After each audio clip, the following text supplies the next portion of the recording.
Des images chocs qui ont fait le tour du monde.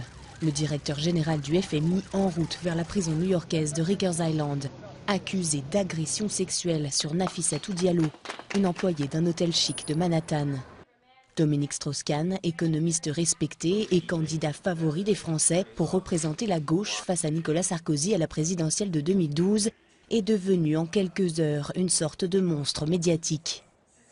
Il y a eu plus de une des journaux dans l'ensemble du monde sur cette affaire que sur les tours jumelles le 11 septembre 2001. Donc c'est pour dire que ça a été un événement extraordinaire qui s'est passé là. Et je crois que ça a été un traumatisme. Je crois que les Français ne voulaient pas le croire, étaient stupéfaits. Agression ou complot, personne ne sait ce qui s'est exactement passé dans la suite 2806 du Sofitel ce samedi midi du mois de mai. DSK plaide non coupable et parle de relations sexuelles consenties. Assisté de ténors du barreau new-yorkais et de sa femme, Anne Sinclair, il est assigné à résidence à New York en attendant d'être jugé. En France, le Parti socialiste est sous le choc et doit se remobiliser dans l'urgence à l'approche d'une primaire inédite dont le favori se retrouve hors jeu. Certains candidats s'en sortent mieux que d'autres. Ça a avantagé François Hollande qui était déjà candidat depuis longtemps et sur un créneau pas très différent politiquement de celui de Dominique Strauss-Kahn, donc lui ça l'a avantagé.